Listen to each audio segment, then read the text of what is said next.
Halo guys, bersama saya lagi dalam Alright Nopo Channel. Mantap ya, message daripada Datuk Seri Mat Sabuh semasa dalam kempen di Dun Pelangai, sahabat-sahabat semua. Jadi seperti yang biasa, ya apa yang dikatakan, ucapan daripada Datuk Seri Mat Sabuh memang padu dan juga mantap, sahabat-sahabat semua. Dan ini juga menunjukkan betapa erat dan kuatnya sekarang ini hubungan ya di antara Pakatan Harapan dan juga Barisan Nasional, dan semakin digeruni oleh pihak lawan, sahabat-sahabat semua. Kerana itu setiap kali mereka berceramah, pastinya apa yang dilakukan oleh geng-geng sapu bersih ini hanyalah meringan maki hamun, fitnah dan juga tuduhan melampau. Jadi tanpa buang masa, mari kita dengar message daripada Datuk Seri Mat Sabuh ya, yang baru saja kita terima. Assalamualaikum warahmatullahi wabarakatuh. Alhamdulillahi rabbil alamin. Wassalatu wassalamu ala asyrafil anbiya'i wal mursalin wa ala alihi wa sahbihi ajma'in. Saudara pengacara majlis, saudara saya, saudara Alwi Ahmad, yang berhormat senator kita, Ketua Pemuda Parti Amanah, seluruh pimpinan UMNO dan Barisan Nasional yang ada di sini di semua peringkat, para hadirin, saudara-saudari yang dihormati sekalian. Saya minta ceramah lebih awal karena besok pukul 8 pagi saya kena berada di Pasir Salak nak tengok sawah yang diusahakan berskala besar, Pemkra dan juga kawasan itu, supaya kawasan itu kita nak galakkan lagi supaya mereka menanam padi dengan teknologi yang moden, berskala besar, supaya hasil beras padi di negara kita meningkat dari masa ke semasa. Itulah saya minta awal tadi. Tapi oleh kerana saudara kita ni dia nak kira protokol, saya tak kira sangat, apalah. Alhamdulillah kita dapat bersama malam ni. Saya 44 tahun lawan UMNO BN. Bukan senang tapi kita ni dalam hidup kita, bila kita berjanji, selalu kita ikuti dengan insya-Allah. Besok jumpa aku di kedai kopi pukul 9 pagi, insya-Allah. Sebab kita tidak tahu dalam hidup kita sejam lagi apa nak jadi. Allahyarham Salahuddin Ayub, bila dia pergi ke Kedah untuk memberi ucapan kepada para pelajar di Universiti Utara Malaysia, lepas itu ramailah orang jumpa dia, nak berjumpa dia, yang telefon dan sebagainya. Dia kata, jumpa saya malam ini di Jerai, Parlimen Jerai, pukul 9 saya akan berada di situ, insya-Allah. Tiba-tiba masa maghrib, kepala dia sakit dan akhirnya dibawa ke hospital, membuat pembedahan dan meninggal dunia. Itu Salahuddin Ayub meninggal dunia dalam keadaan menjalankan tugas sebagai seorang menteri yang mempopularkan jualan rahmah di seluruh negara.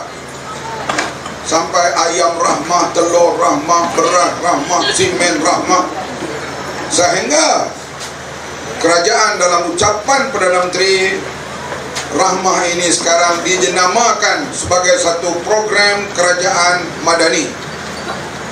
Ini yang dibuat oleh salam dulu. Jadi saya nak sebut di sini, begitulah juga dalam politik ini. Kita tak tahu apa nak berlaku 4-5 tahun yang akan datang. Dalam sejarah pilihan raya Malaysia, daripada tahun 55 sampai 2018, ada parti yang dapat majoriti. 55 sampai 2013 Perikatan dan Barisan Nasional dapat majoriti. 2018 Pakatan Harapan dapat majoriti.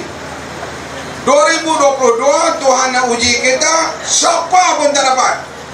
Nampaknya mana? Kami percaya kami boleh perintah. Pakatan Harapan cukup. Kami lawan dengan UMNO BN. UMNO BN kita kata kami parti lama, kami cukup untuk merintah. Perikatan Nasional pun kata kami cukup, boleh menang ke semua. Datang keputusan Pakatan Harapan 82, BN 30, Perikatan Nasional 74. Siapa pun tak boleh. Nak buat macam mana?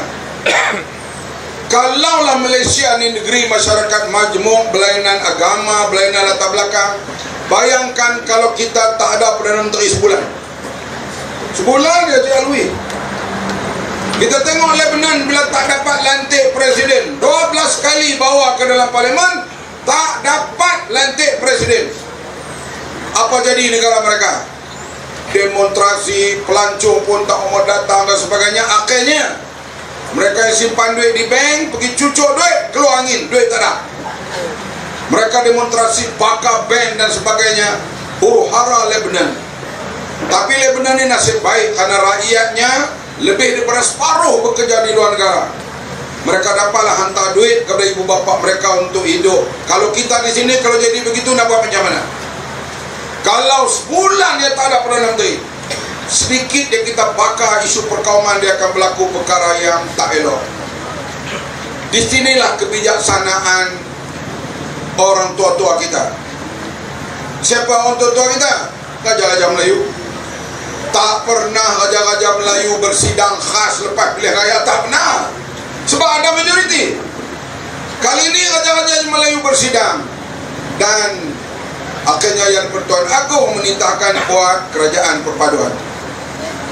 Ya memanglah kerajaan perpaduan. Bila saya tengok UMNO, nak berkawan macam mana ni? UMNO tengok kita pun begitu juga. Bagaimana UMNO tengok DAP? Sebab sebelum ni mereka kata no DAP, no Anwar. Dan orang UMNO peganglah perkara itu. Kami pula kata kepada BN ni, tak kira lah kalau buka tip saya yang dulu-dulu, kadang-kadang saya nak dengar apa segan. Tak ada kampung yang saya tak masuk di seluruh Malaysia ni 44 tahun round. Dan dalam PAH dulu bila nak cari derma, nak cari apa, panggil Mamat lah ceramah. Mamat memanglah ceramah, makan malam dan sebagainya. Tak ada markas PAH di Pahang ni yang Mamat tak terlibat beri sumbangan. Betul ke tak? Mana orang lama ni? Ada? Tak mau mengaku dah. Mengaku bila tak dapat, Mamat awak PAH dulu. Jadi yang terus sekalian, titahnya supaya buat kerja perpaduan. Panggil Mahyudin Yassin, dia tak mau. Panggil Nur Ibrahim, dia kata okey. Bila okey saja, BN masuk sokong 30, campur dengan 82, cukup ngam-ngam 112. 112 di tubuh kerajaan. Maka yang di Pertuan Agong pun panggil Datuk Seri Nur Ibrahim angkat sumpah sebagai Perdana Menteri. Bila dah 112, Sabah dan Sarawak sokong. Jadilah 148, 2/3 majoriti. Sekarang seorang daripada MUA tu dia jadi goyang sikit, tak apalah. Dia anak muda, biar dia lah. Dia akan tuju pada kematangan. Bagi saya relax dia tengok Syed Saddiq tu. Jangan hentam dia teruk-teruk sangat, biarlah. Jadi yang jadi sekalian, kita pun tubuh kerajaan. Saya berterima kasih kepada PAS. Kalaulah PAS dulu dia tak berkawan dengan UMNO lebih awal daripada kami dalam muafakat nasional, kami pergi berkawan dengan UMNO tak kena KP sehari 44 kali. Betul ke tak? Dulu ni kita tahulah perbezaan dengan UMNO kami ni di sudut akidah. Siapa yang ajar? Ustaz-ustaz. Sampai saya Kalau UMNO sembelih, saya makan melukai. Karena doktrin masuklah otak kita soal akidah ni. Tiba-tiba kawan dengan UMNO, anugerah Allah, kita bersama dengan UMNO. Jadi fatwa mereka berubah 5 tahun sekali. Tiap-tiap bulan berubah. Jadi mereka berkawan, lepas itu bercerai. Artinya bila kami sekarang berkawan dengan UMNO, pas tak ada kata apa. Macam mana UMNO bersama dengan Amanah sekarang? Beda-beda. No fatwa. Sebab mereka berkawan dulu. Jadi mereka bercerai dengan UMNO. Baiklah, UMNO yang tahulah. Saya tak mahu tentu hal itu. Dan kita menumbuhkan kerajaan dan sampailah kepada hari ini dah masuk 9 bulan lebih dah. Hadirin sekalian, kita yang bekas ahli-ahli PAH dulu ni, dengan ceramah-penceramah mereka ni, kadang-kadang mereka lupa apa yang berlaku dalam sejarah perjuangan di negara kita.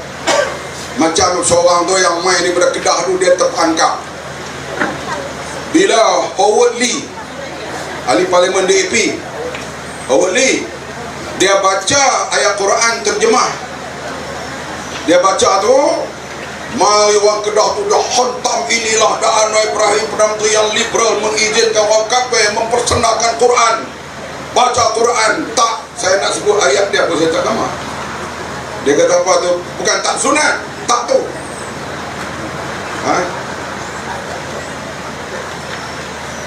Tu dia kata, saya terlalu lak pun tak mau nak sebut, tu lah dia sebut tu. Kemudian sialah esok dalam laman web, medium, semua beritahu inilah dia kerajaan Datuk Seri Anwar Ibrahim liberal mengizinkan orang bukan Islam baca terjemahan Quran. Budak-budak kita malah ni dia cari balik sekejap ya. Kami dulu dalam Taman Pakatan Rakyat ada seorang penceramah daripada keadilan nama Gopala Krishnan. Setiap kali dia ceramah, dia akan sebut ayat wa makaru wa makarallah wallahu khairul makirin. Dia sebut dalam bahasa Arab. Tu guni adi hadau, tak hadi hadau, tak fadil hadau, semua mereka senyum. Karena mereka kata orang bukan Islam baca Quran lebih baik, karena mereka mendekati Al-Quran. Pula dah. Kemudian itu, dan begitulah juga ni Amma mengatakan lebih baiklah dia mau kahwin dengan kita, sayang dengan kita, dia mau baca Quran. Yang mana kata sekarang bila Howard Lee baca, kerana dia DAP, mereka hentam habis. Artinya mereka telah tersalah target attack itu.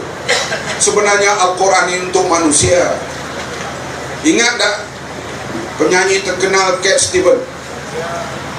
Cat Stevens ni kata, kalau kau tengok orang Arab, orang-orang Islam yang domai di London ni, akhlak mereka, aku tak meluk agama Islam. Aku memeluk agama Islam kerana aku mendengar dan membaca Quran. Sebab dia ahli seni, dia dengar orang baca Quran, dia tengok Quran, dia kata ini satu keindahan luar biasa. Maka dia meluk agama Islam, dia jadi nama Yusuf Islam. Artinya dia baca Quran sebelum dia Islam. Tapi di sini mereka hentam-hentam filak. Rupanya dalam muktamar PAS ada seorang India, dia mengaku dia Hindu, dia baca Quran dalam bahasa Arab tu sendiri. Semua pakai takbir seronok. Inilah perangai PAS. Sekarang mereka buat tak apa, orang buat lain tak boleh. Tahu tak ada? Tak tahulah koko ni ada teringin nak sokong lagi. Tu yang putih tu nak tokong nak kan? Ni baca doa tadi ni ya, sebab mereka ni berubah fatwa tiap-tiap kali, ubah. Dan inilah yang kita tengok sekarang ni yang menjadi kelang kabut. Hadirin sekalian, kita akui dalam pilihan raya 6 negeri baru-baru ini, orang-orang Melayu cara umumnya meninggalkan UMNO dan meninggalkan Pakatan Harapan karena sentimen yang ditanam Islam terancam. Sebab ada DAP, Islam terancam. Kami pun hantam UMNO cukup teruk. Kami ingat Undi datang kat kami, Undi pergi ke PN. Dan hadirin sekalian, mereka menang dengan begitu besar. Terengganu 32-0, Kelantan 43-2, gila punya kemenangan. Kedah 33-3, Selangor hampir mereka sapu 22 kursi. Orang Melayu semua undi, dan karena mereka begitu yakin lepas pilihan raya 6 negeri kerajaan akan bertukar. Tak yakin macam mana yang bercakap itu orang yang besok jumpa Nabi. Tak yakin macam mana. Lepas pilihan 6 negeri kerajaan akan bertukar, dia besok jumpa Nabi, disahkan oleh Mursyidul Ampas. Bukannya seorang lagi pemimpin yang jadi senator daripada India, agama Hindu tu, dia pun besok jumpa Nabi. Bala orang yang mereka jumpa Nabi bila bercakap, macam mana orang Islam tak percaya? Jumpa kedak wallahu alam sebab mimpi. Kita pun tahu, saya biasa mimpi bersama dengan Lady Diana. Siapa nak buktikan mimpi saya? Tak boleh. Sebab itu mimpi.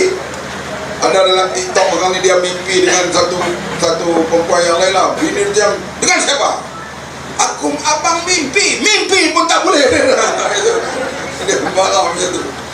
Jadi hadirin sekalian, kita lihat orang Melayu yakin akan tukar kerajaan dalam lepas pilihan 6 negeri ini. Tiba-tiba apa yang berlaku? 3 negeri kita masih menang, dan mereka menang 3 negeri. Tidak berubah banyak, hanya berubah di sudut kerusi yang mereka menangi. Kerajaan pimpinan Datuk Seri Anwar Ibrahim kekal. Bila kekal, hadirin sekalian, berlaku pilihan raya selepas itu di Simpang Renggam, Simpang Jeram dan Pulai. Alhamdulillah, dalam pilihan raya itu kita bergabung molek dah. Kita sedar kalau kerjasama kita tak kuat, kita akan kalah. Calon daripada Amanah Pakatan Harapan, Barisan Nasional turun habis-habisan kempen di situ. Itu saya datang ini, saya bayar derau, orang kata derau. Yang amat berhormat Menteri Besar Johor berkubu di Simpang Jeram. Dan begitu juga di Pulai. Apa yang berlaku di Simpang Jeram, jumlah peratus mengundi kurang, majoriti kita bertambah. Bermakna orang-orang Melayu telah mula yakin semula dan sedang kembali kepada kerajaan Pakatan Harapan. Saya berkeyakinan kita menang di Pelangai ini, insya-Allah kita akan menang di Kemaman nanti. Sebab keyakinan orang Melayu dah mula pulih, dan mereka dah yakin kerajaan pimpinan Datuk Seri Anwar Ibrahim akan berakhir 4 tahun lagi hingga pilihan akan datang. Bukan berakhir, 4 tahun lagi sekurang-kurang.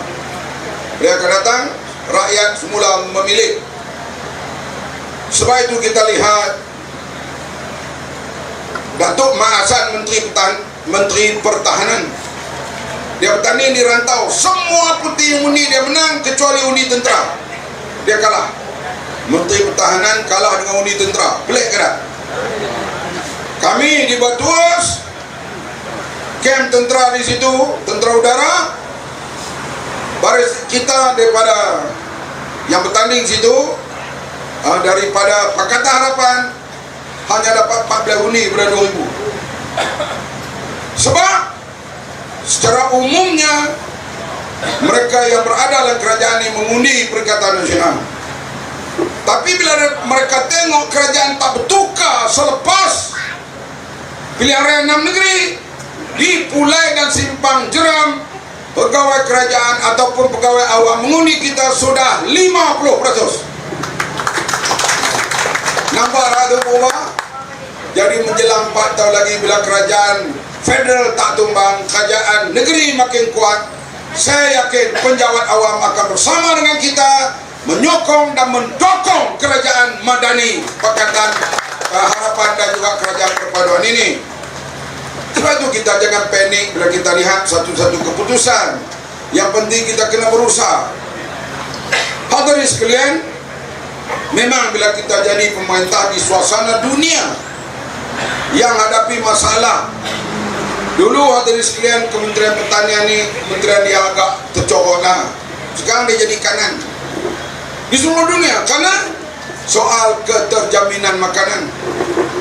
Di Indonesia isu beras ni berkatuk cukup panjang, berkilo panjang. Sana nak beli beras yang di sana dipanggil bulog, iaitu beras yang dikontrol oleh kerajaan dengan harga yang lebih murah lah.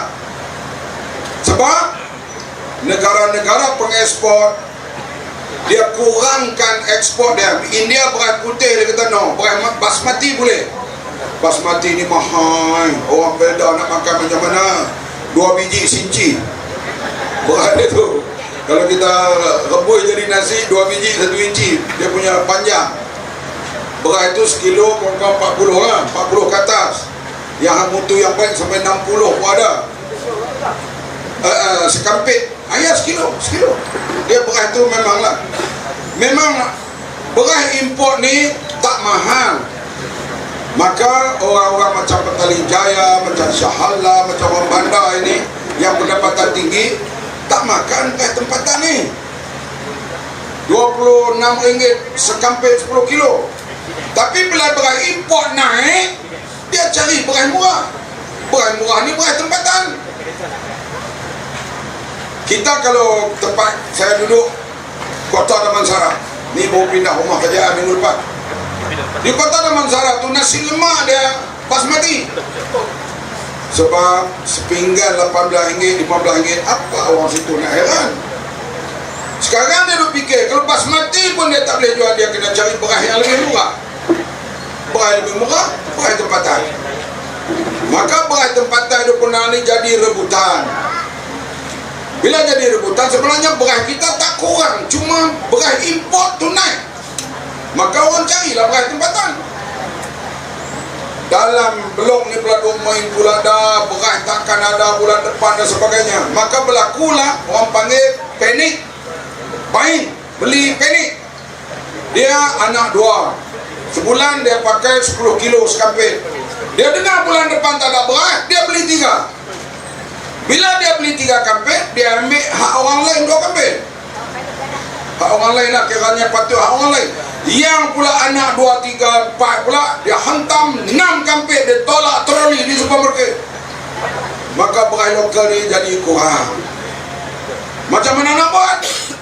Kita usahakan melalui FAMA, melalui LPP, Lembaga Peladang, Datuk Mampu Pengurusinya, kemudian melalui KPDN Kementerian apa ni, Datuk Seri Ayub yang menteri dulu ni, dia jual melalui jualan rahmah. Kita pula buka outlet jual dengan harga RM26. Kalau tak sempat kita minta FAMA hantar. Dan kita cari jalan lagi. Kemarin dalam kabinet saya telah kemukakan cara-cara nak hadapi kes beras ini. Dan petang jumpa Duta India kerana Datuk Seri Anwar sendiri menelpon Modi, Perdana Menteri India, hal beras ini. Perdana Menteri India datang jumpa saya. Dia kata dia akan jawab minggu depan tentang pembelian beras putih ini. Dan kita mau apa beras putih yang RM26 sekampit ni dibanyakkan dengan kita minta agensi kerajaan dipersetujui dah semalam oleh Kementerian Keuangan, seperti asrama lah, hospital dan sebagainya, dia guna beras import. Maka kerajaan beri subsidi di atas pembelian agensi kerajaan itu, maka puluhan ribu kampit akan berada di pasaran bila agensi kerajaan ini menggunakan beras import. Kenapa beras lokal tak cukup? Memang tak cukup. Penduduk makin bertambah, benang nak macam tu. Tapi bila kita jadi menteri, kita tak boleh beli kerajaan dulu. Tak mau. Saya nak usaha supaya insya Allah beberapa tahun lagi kita cukup beras di Malaysia ini. Saya pergi tengok tanaman padi yang terbaik di Malaysia di Sekincan. Pokok padi dia, penjagaan dia begitu cantik. Saya tanya mereka, macam mana kamu buat? Dia kata dia jaga daripada awal, air cukup dan secukup. Boleh dia buat tempat lain. Maka bersama Bernas dan sebagainya, kita bawa ala Sekincan tu pergi buat di Perlis, Kedah.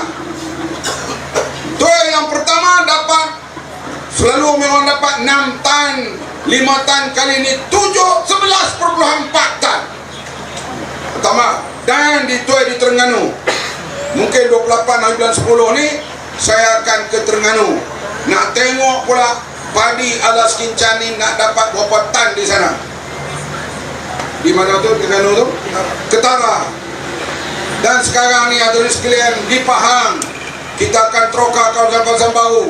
Dan Rompin dan keluarga di Raja Pahang pun akan terlibat juga dalam usahakan tanaman padi ini. Syarikat-syarikat swasta dah mula datang, dan kita akan usahakan untuk cukup beras pada masa akan datang. Saya bersama pegawai jumpa Menteri Keuangan berkali-kali supaya buat sistem pembayaran baru di Mada.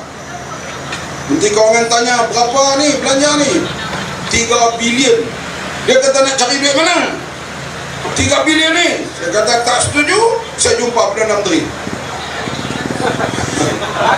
Jadi Menteri Keuangan, Perdana Menteri orang tu lah juga. Bila dalam mesyuarat kabinet kita kemukakan, Perdana Menteri ada, Menteri Keuangan ada, setujulah. 3 bilion projek ini insya-Allah dia akan masa 3-4 tahun, 5 musim untuk 2 tahun. Bila datang hasilnya 100,000 hektar ini, kita akan lihat beras kita akan bertambah, dengan kita juga akan tumpu Sabah dan Sarawak kena buka ladang-ladang padi pada masa akan datang. Ini usaha kita. Hak semasa kita lawan, kita jaga. Pada akan datang kita kena merancang. Tak boleh tengok begitu saja. Hal ayam dan telur, sekarang tak ada masalah. Adalah sikit-sikit telur tak cukup sana dan di sini, dan boleh dihantar dengan segera, kerana ia paras, harga ayam sekarang ini sudah berada di paras yang normal. Datang isu beras pula. Habis beras itu tak apa pula datang. Sebab ini benda hidupan manusia, dan dia berlaku di mana-mana tempat. Macam di China, di Amerika, negara mereka besar. Orang yang pernah melawat Amerika, China, dia tahulah kalau banjir di Xinjiang, dia tak banjir di Beijing. Dia ribut di Hong Kong, dia tak ribut di Shanghai. Dia luas. Amerika naik banjir atau berlaku di Texas, tidak berlaku di Arizona. Kita ni sekali banjir 4 negeri, habislah kawasan tanaman kita sebab negara kita kecil. Sebab itu jangka panjang kita mesti bersedia untuk tabung padi ini, kita banyakkan di Sabah dan Sarawak, supaya kalau jadi apa-apa di sebelah 4 negeri ini, kita ada stok, orang kata, di Sabah dan di Sarawak. Ini yang kita fikirkan sekarang. Dan Perdana Menteri dia kira apapun untuk kebaikan rakyat dia akan setuju, tapi kena benalah ekonomi, pendapatan yang lebih baik. Tengok, bila dia pergi jamban sekolah, sana pecah, sini pecah, jamban pulih pecah. Tahu-tahu baiki jamban saja tanda di seluruh Malaysia sekolah ni 1 bilion, dan semua dah siap sekarang ini. Kenapa? Arahan Perdana Menteri sendiri. Begitu juga hal padi ini, insyaAllah 3-4 tahun lagi siap. Kita boleh buat 5 musim untuk 2 tahun. Maka bertambahlah padi di negara ini. Kalau jadi apa-apa, kita juga mau galakkan di Sabah dan Sarawak jadi pusat atau di tempat pengeluaran padi pada masa yang akan datang. Sebab kita tak boleh bergantung lagi kepada import semata-mata. Terbaik sahabat semua. Itu dia pencerahan daripada Datuk Seri Mat Sabu. Ya, berkaitan dengan, sebenarnya yang pertama tadi ya, berkaitan dengan Patipas ya yang fatwanya dalilnya berubah-ubah mengikut masa, mengikut tahun, mengikut masa sahabat semua. Begitu pedas ya pencerahan daripada Datuk Seri Mat Sabu, dan juga ya berkaitan dengan beras ya, diberikan jaminan ya kita tidak akan kekurangan ya, akan dicari solusinya. Itu yang dinyatakan. Terima kasih kepada Kabinet dan juga Datuk Seri Mat Sabu yang begitu bertungkus lumus ya untuk menyelesaikan masalah ini. Terima kasih sekali lagi. Kiranya sahabat semua ingin memberikan komen, pandangan, Anda boleh berikan komen Anda dalam ruangan komen. Tapi ingat, komen dengan cara berhemah. Jangan menjadi seperti walau-walau lebay-lebay dan juga geng sapu bersih, termasuk juga geng pengkhianat muda. Apabila memberikan komen penuh dengan hasutan, kebencian dan juga fitnah melampau. Sepertinya mereka tidak punya otak, mungkin karena otak mereka tertinggal di dasar Laut Cina Selatan. Jadi terima kasih, izinkan saya untuk mundurkan diri, dan seperti biasa peribahasa mengatakan tapapun kangkap, 2 tahun keinginan. Dalam bahasa Melayunya, tepuk dadah, tanya selera. Sekian saya daripada Orang Dapat Channel, saya kita berjumpa lagi. Bye-bye.